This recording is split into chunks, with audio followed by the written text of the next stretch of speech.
Bueno, pues aquí seguimos, vamos a continuar a esta hora de la tarde, las 7 de la tarde de este último día del mes de octubre. Hoy noche especial, ya lo saben, mañana día de fiesta. Vamos a recibir a nuestro siguiente invitado, en este caso siguiente invitada, María Isabel García Cano, Maribel para los amigos. Sí. María Isabel, muy buenas. Hola, buenas tardes. Bueno, hoy vamos a presentar este libro que ya se presentó en su momento, que tenemos aquí la segunda edición, una segunda edición ampliada, y que es un libro evidentemente que habrás escrito con muchísimo cariño y bueno, que vas a recordar toda tu vida, porque la verdad que ya tiene, la primera edición tiene su tiempo, todo se ha dicho. El gran proyecto ilustrado de Carlos III y Olavide, un libro que lleva contigo casi toda la vida, ¿no? Sí, sí, es un libro que yo escribí hace 31 años, y es tan antiguo porque se trata de la memoria de licenciatura. Yo terminé la licenciatura en el año 1976 y estaba como maestra en Fuente Palmera, en una aldea de Fuente Palmera, Ochavillo del Río. Y cuando terminé la licenciatura tenía un archivo en Fuente Palmera inédito, el archivo municipal, con unas fuentes primarias recopiladas pero no estudiadas.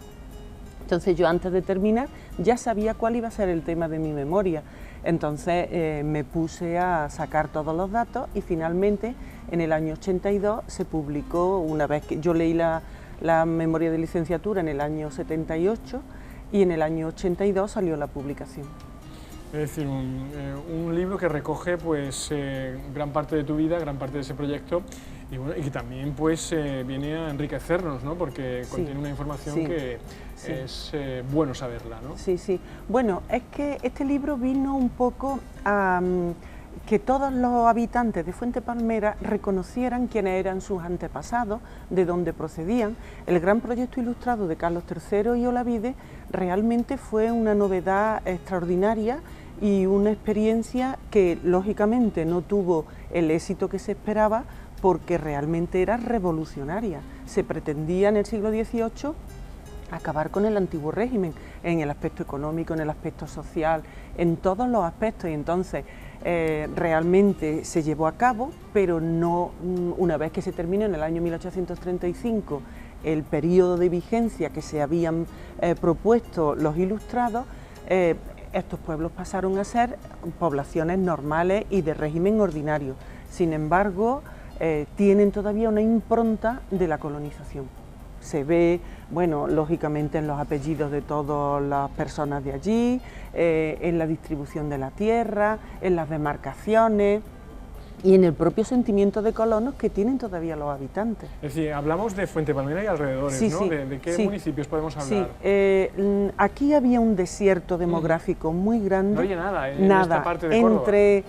Había dos desiertos, uno entre Carmona y Écija, la Moncloa o Monclova, que es donde se situó la Luisiana, y luego entre Écija y Córdoba había también un desierto muy grande y ahí se establecieron las poblaciones de La Carlota, Fuente Palmera y San Sebastián de los Ballesteros. Entonces esas tres poblaciones vinieron a llenar ese desierto demográfico que había, entonces por eso nosotros, cualquier persona que vaya por La Carlota o Fuente Palmera encontrará que hay muchísimas aldeas, 9 aldeas, 7 aldeas, porque uno de los principios fundamentales era que la población estuviera dispersa, no estuviera concentrada como es lo normal en Andalucía, que tenemos grandes concentraciones en pueblos muy grandes. Sin embargo, aquí era para que se cubriera todo el territorio, porque cuando se crean las nuevas poblaciones hay 4 objetivos fundamentales. El primero, uno de ellos, el demográfico. Si esta gente ¿Pero viene... por qué había esa necesidad de poblar esta zona de Córdoba? Porque España tenía muy poca población. En aquellos momentos España tenía casi toda la península ibérica tenía la población que tenemos hoy nosotros en Andalucía prácticamente.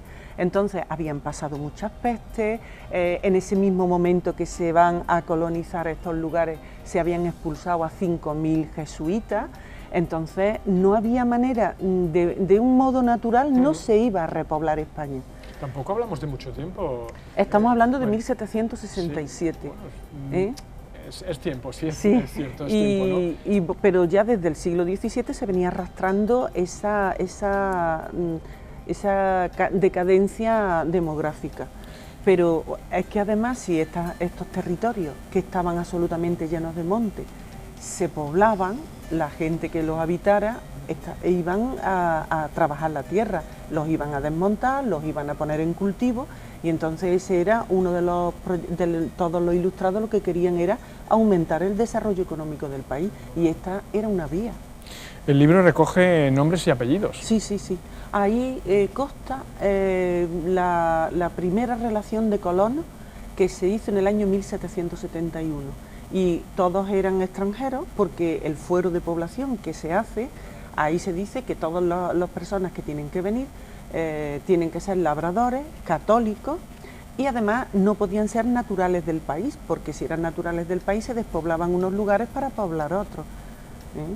Bueno, como decía, bueno, nombres y apellidos y bueno, por esto a lo mejor esa variedad de apellidos que existe en esta parte de Córdoba, sí, ¿no? Sí, porque ahí vinieron de Centro Europa, fundamentalmente de alemanes, flamencos, vinieron suizos, italianos, algunos franceses. Juan Josep, Santiago Didier, por citar algunos. Y algunos están escritos de una manera distinta porque, claro, los escribanos los escribían tal y como se pronunciaban, claro, pero no como ellos lo escribían desde el punto de vista fonético, pero no el gráfico. Un trabajo ambicioso, ¿no? Sí, y muy bonito. Fue un libro muy bonito porque todo el mundo quería saber quiénes fueron sus antepasados, y entonces se descubrieron ahí pues de la localidad de donde venían, porque había una fuente que yo traté, aparte de la fuente municipal de Fuente Palmera. Una fuente fundamental fue la parroquia de La Carlota. La Carlota se convirtió en subdelegación. La intendencia, o sea, el centro burocrático y administrativo era La Carolina. Por eso allí se crearon las nuevas poblaciones de Sierra Morena y luego las nuevas poblaciones de Andalucía. Y las de Andalucía, la sede de la subdelegación era La Carlota. Entonces en La Carlota se recogían todos los datos. Lo que ocurre es que el archivo municipal de La Carlota, bueno, se vendió por papel viejo, como si no sirviera, ¿no? Pero sin embargo se mantuvo muy bien el archivo parroquial, y ahí constaban los expedientes matrimoniales.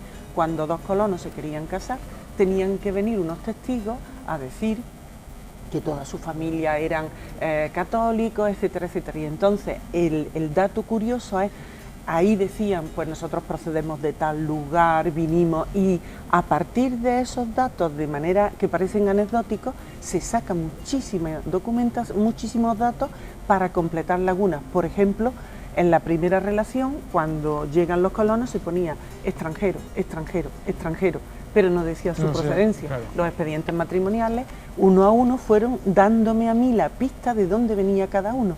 Y entonces, donde ponía extranjero, yo pude poner la localidad de donde venían y el país de donde procedían. Un trabajo de investigación profunda. Sí, es muy minucioso, como tiene que ser la investigación histórica, porque, bueno, cuando se hacen los trabajos que tú tienes que presentar como memoria de licenciatura o como tesis doctoral, tienen que pasar por un tribunal, y eso tiene que tener un rigor científico tal. Luego hay muchos trabajos de divulgación, que aunque sea alta divulgación, y hay veces que son muy buenos, pero en historia hay que tener un rigor científico y levantarse, irse a un archivo y sacar los datos uno a uno. Y partiendo de ahí y cruzando fuentes es como se pueden llegar a conclusiones.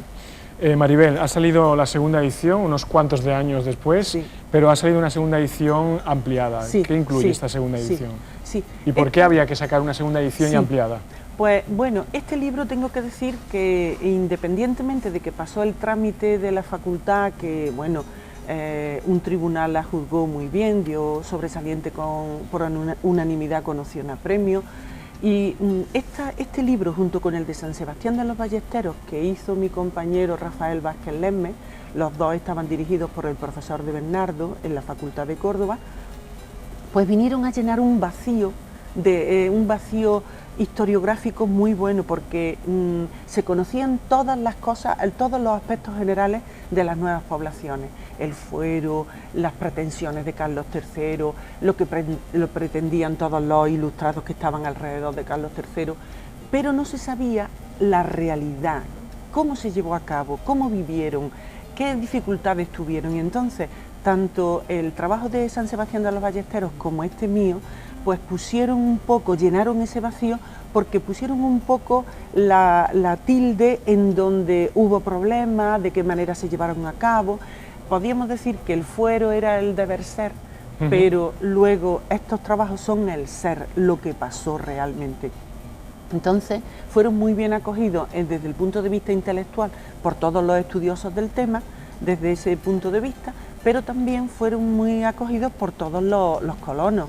Todo el mundo quiso tener el libro y por eso se agotó. Yo, como ya no había más materia para hacer la tesis doctoral sobre este mismo tema, pues cogí otro rumbo, que es el de Córdoba en la época de Felipe II, la segunda mitad del XVI. Entonces abandoné de alguna manera este tema, no abandonarlo de una manera definitiva, pero bueno, ya el tronco de mis investigaciones iba por otro lado. Entonces no me preocupé de la segunda edición. Sin embargo, desde muchísimos puntos, desde el extranjero, de muchísima gente, y la Universidad de Düsseldorf quiso hacer un reportaje bueno de lo que había pasado con la colonización y tal, y entonces me pidieron digitalizarlo. Y en esa situación fue cuando yo le propuse a la Diputación que por qué no se hacía una segunda edición, y aceptaron de momento, porque fue un libro que se agotó rápidamente. ¿Ya se ha presentado? Sí, se presentó en la Diputación el día 14 de octubre y ahora se va a presentar en Fuente Palmera. Yo invité a los alcaldes de La Carlota, de Fuente Palmera, que curiosamente pues algunos de ellos han sido alumnos míos, porque yo estuve en Fuente Palmera como maestra, pero luego estuve en La Carlota como profesora del instituto, profesora de historia del instituto, también 13 años. Por tanto, yo desde el punto de vista profesional siempre he estado muy ligada con las nuevas poblaciones, con La Carlota, sí, y con vinculada Fuente a Palmera. toda esa zona de Córdoba. Sí. Bueno, también hay que decir que María Isabel ha sido directora del Instituto Góngora, la primera mujer directora, ¿no? Después de ciento y pico años, ¿no? De historia, ¿no? Sí. Sí, bueno, el Instituto Góngora se creó en el año 1847, cuando se crean los institutos, la ley Pidal de 1845, y se crean los institutos provinciales. Y este instituto pues siempre ha tenido hombres al frente hasta que que llegó María Isabel García Cano. Un grupo de compañeros pues me empujaron y tengo que decir que hemos estado muy a gusto en el equipo directivo y muy bien. Yo acabo de dejar la docencia y ahora me sustituye de nuevo un hombre. O sea que habrá que luchar ahí para que las mujeres sigamos en pie de se para la historia, se corta la historia. Bueno, se va a presentar en Fuente Palmera, ¿qué día hemos dicho? Bueno, todavía no tiene fecha fijada en Fuente Palmera, porque ya el alcalde, que estuvo el día de la presentación en la Diputación, pues ya dijo que prepararía el acto de presentación para que, bueno, la gente joven y tal, que a lo mejor no han tenido una relación directa con el libro, pues lo conozcan. Muy bien, aparte de esta primera edición y esta segunda edición, ¿tienes dos libros más? Sí, yo la tesis doctoral la hice con la base de las actas capitulares del Ayuntamiento de Córdoba, pues la he hecho sobre la Córdoba de Felipe II, en el aspecto municipal y las relaciones con el poder central, y ver hacendísticamente de qué manera las localidades como la ciudad de Córdoba contribuían al imperio de Felipe II económicamente y humanamente. Y luego, como yo trabajé sobre todo el cabildo municipal, dentro del cabildo había un regidor, que es como los concejales actuales, que se llamaba Juan de Castilla y Aguayo, era noble y escribió un libro precioso que se llama El perfecto regidor. Es un libro que se imprimió en 1586, bueno, como en aquella época los libros están escritos todos seguidos, sin signos de puntuación, sin separación. Entonces yo, cuando ese libro, que lo encontré en la Biblioteca Nacional, cayó en mis manos, pues ya sabía que tenía que hacer una edición crítica. Entonces hice la edición crítica de ese libro, que fue mi tercera obra, y estoy preparando, ultimando, porque claro, con la dirección del instituto yo casi he estado 3 años sin poder investigar. pero ahora estoy ultimando una monografía sobre el humanismo en Córdoba y en relación con este autor, con Juan de Castilla y Aguayo, y tratando los temas de educación, política, etcétera, etcétera. Muy bien, bueno, pues ojalá vengan más libros, ahora que tienes más tiempo. Sí, bueno, es una dimensión que ahora voy a desarrollar, claro, sí, plenamente, si puedo. Y que disfrutes la presentación de este libro y todos los que vengan, y bueno, encantadísimos de que hayas estado hoy aquí con nosotros y de que en su fecha te acordaras de esa zona de Córdoba y hayas investigado, hayas escrito, hayas publicado, que bueno, que esto viene a nutrir pues la historia de esta provincia y la historia de los habitantes, de los ciudadanos, por supuesto. Claro que sí, claro. Pues que sí. María Isabel García Cano, Maribel para los amigos, muchísimas gracias. Gracias a vosotros, muchas gracias. Muy bien, bueno, pues ya lo saben ustedes. Vamos a continuar, lo hacemos haciendo una pausa muy breve porque a la vuelta, hoy ya de colofón final, para irnos de Halloween y de este día festivo que tenemos mañana, 1 de noviembre, vayan preparando ropa cómoda. Está por aquí Lucía Rivas, que nos va a dar esa clase de mantenimiento magistral que ustedes antes de salir esta noche deben de hacer para aguantar toda la noche bailando. Por ejemplo, digo yo, será en un minuto. Hasta ahora.